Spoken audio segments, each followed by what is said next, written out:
We're back again with another exciting edition of sports this morning, reaching you from Channels Television Sports Center in Lagos, Nigeria. Thanks for joining us. My name is Austin Okonakpan. On the show today, we'll talk table tennis, football, boxing. And let's begin with table tennis, that sport that is doing all they can to ensure that the game returns to the streets.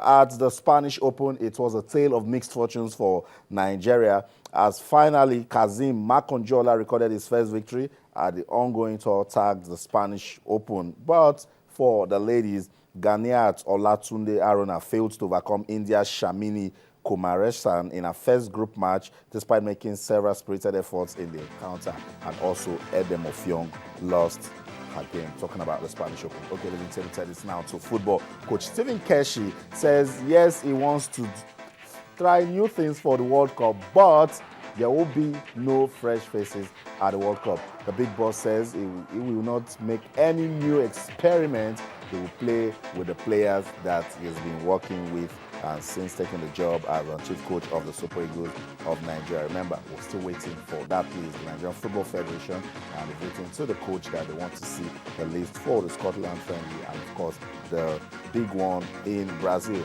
Still with football, this time the UEFA Champions League. Jose Mourinho has described that third goal scored by PSG's Pastore as a big joke. Mourinho is angry, stating that it becomes a big one for Chelsea in the return leg as his team lost by 3-1 in the UEFA Champions League. And that puts Chelsea in some kind of trouble when talking about the UEFA Champions League. Okay, let's still talk football, but this time we will take you to Holland to see some action coming from the Dutch Eredivisie. Ajax is still on top of the table after that 2-0 victory over Walwick. We'll let you see that one and then we'll come back, we'll talk. Don't go anywhere, stay.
Action from the Dutch Eredivisie, that game between Ajax and Warwick ended 2-0, and that ensured that Ajax still stay on top of the Dutch league table.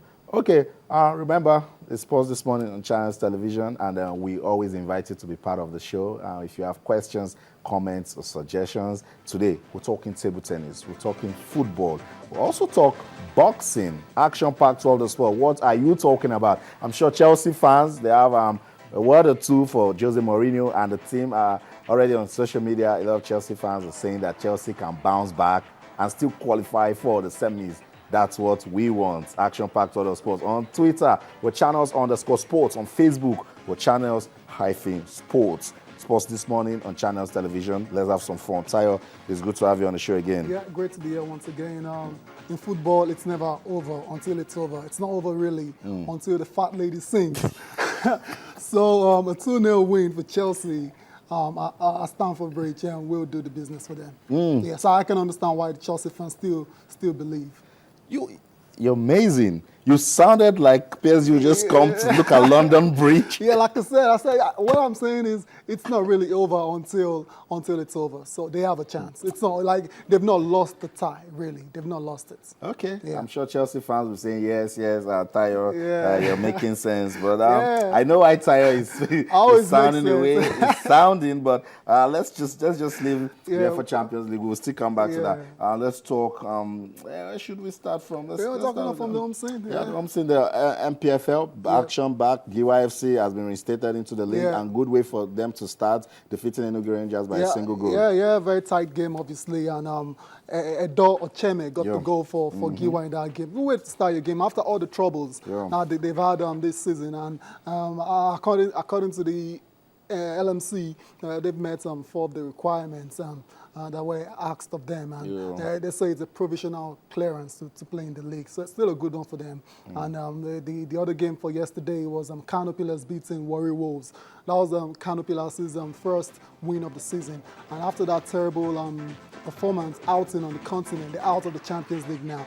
I bet they will be very focused on retaining the Premier League this time around. That dominance that they've been enjoying. But UIFC Central attacker Edo Cheme, after that victory, has promised to score more goals in the ongoing 2013-2014 Glow Premier League season. The former Crown FC goal poacher scored the match winner in his side's 1-0 win against Enugu Rangers in the rescheduled Premier League match, day 4 tie at the Wang Palm Stadium in Jos. Good one for GYFC, newcomers, and they're already doing big things. Yeah, it's important for them.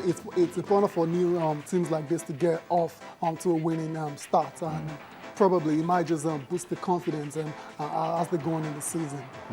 Okay. But before we move on from the Globe Premier League, and there's one scheduled game for today as well too, which is between Bayelsa and Nasarawa. They'll be playing at Sapele. It's a rescheduled match day 3 game. Okay. So football fans, so local football fans, they can get to the stadium and enjoy more to look up to. Good football. Let's leave local football and still stay in Nigeria, but this time the senior men's national team. And whenever we talk about the senior men's national team, it is big. It is a big deal because they're getting ready for the 2014 FIFA World Cup in Brazil. Tayo, Coach Stephen Keshi has come out to say, no new experiments. I want to work with the guys that I know. Right direction? Yeah, I believe so. The World Cup is just a couple of months away, so you really don't expect a coach that knows his onions, that knows what he's doing, to start experimenting with new faces at this time. It's too late for that now. So you can understand why Keshi wants to work with the players he knows. He knows the profile of the players he wants in the team in Brazil in June. So I understand that there's no problem with this at all for me. Yesterday, when I was talking to Omar, he says he would advise Coach Stephen Keshi to just continue with the same team that won the 2013 AFCON. But that team now, we know, to an extent, there's no Yobo. The coach is still talking about Ike Uche and the likes. But do you think it should go that way? No, you can't just tell a coach to continue with the team he used a year ago. Things have happened. You know, things have happened since then. Like you said, Yobo has been part of that team for a while now. A couple of our key players in that particular tournament, they've not been doing too well for the clubs. So that's another factor Stephen Keshi has to take a look at. But like I said, we all know what this team is going to be like. We know the majority of this team will be the team that went to South Africa 2010 with a sprinkle of new players. Perhaps, talking of new players, in this particular game, we had about 4 debutants. Yeah, you know, so it'll be very interesting to see when the provisional list comes out, if any of these guys finally make the list. Okay, so that's it, Coach Stephen Keshi saying there's no time to actually experiment. I think to an extent, I agree with the big boss because he keeps saying he's not in a hurry to release a list, but at the same time, he doesn't want to make mistakes. And talking about making mistakes is bringing in players that it will be difficult to achieve a blend because remember, football is a team sport. It is very key. It is very key. You have to understand what Keshi is saying. And if he believes it's too late to bring in new faces, I believe it's too late actually to bring in new faces. So I think it's going in the right direction. And some people are actually clamoring for the inclusion of the stars of the Golden Eaglets. So we talked about that earlier. And that's been basically ruled out by Stephen Keshi. And I agree with him.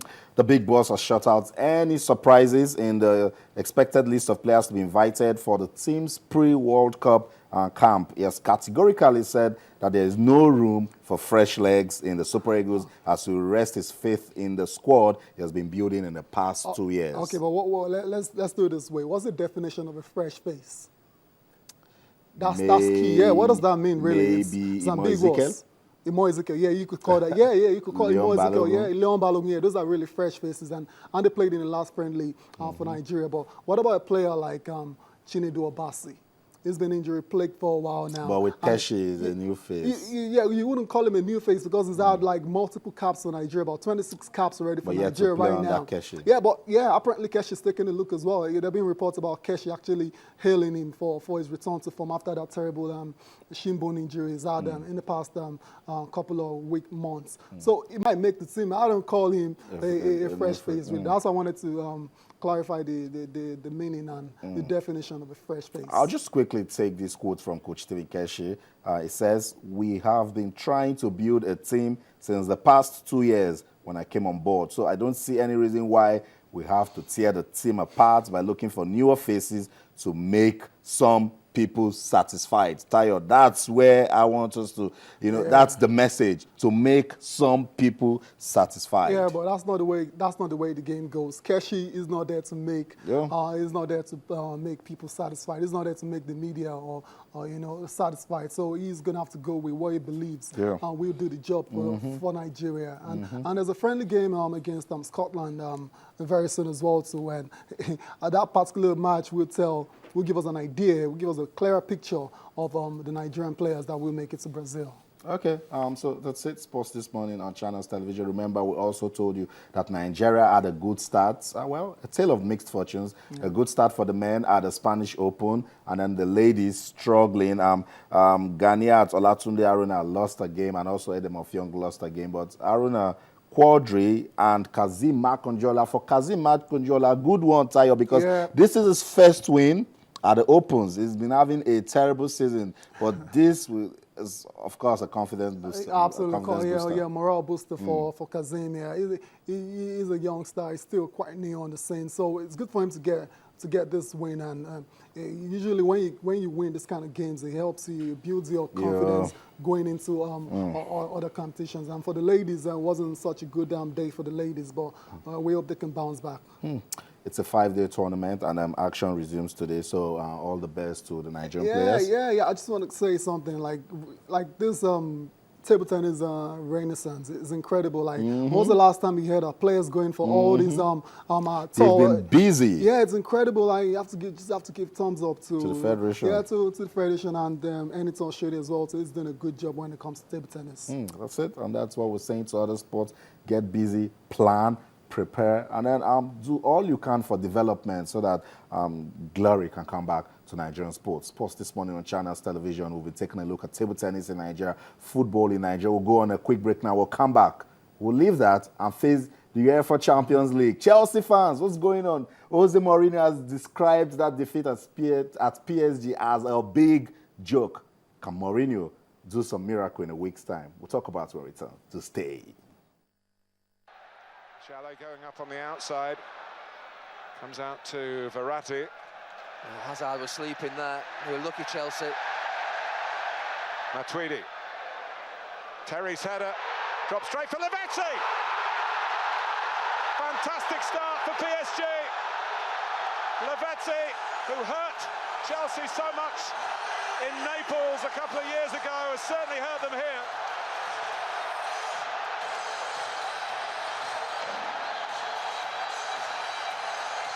Well, this crowd's gone absolutely wild. It's the start they wanted. They've been on the front foot from the first seconds, PSG. Can't get enough on it, but that is such a difficult technique. The way in which he controls this on his chest, and it's behind him. He's having to fetch it, and he actually brings it back with his left foot. Absolutely no chance check. Penalty's given. Against Thiago Silva. Vasquez in no position, the follow-through, stonewall penalty. A big chance now for Eden Hazard.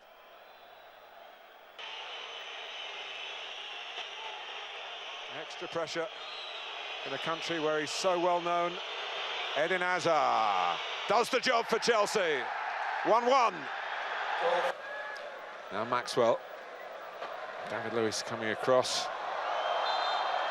Doing enough. Catch the eye of the referee. Well, that's some of his centre-back play. It's just so obvious. He's done well to track the runner. All he needs to do is just stand back. Matuidi got his body in there. Any contact is going to be a foul. sources to take advantage of it, even against a well-marshalled defence as Chelsea's is. Torres better be careful at the near post. Lavezzi. Well, it's ended up in the net. David Luiz, one of several defenders who was struggling. Paris Saint-Germain have the lead again, and that free kick, cheaply given away, has been costly for Jose Mourinho. Just a question of who got the final touch.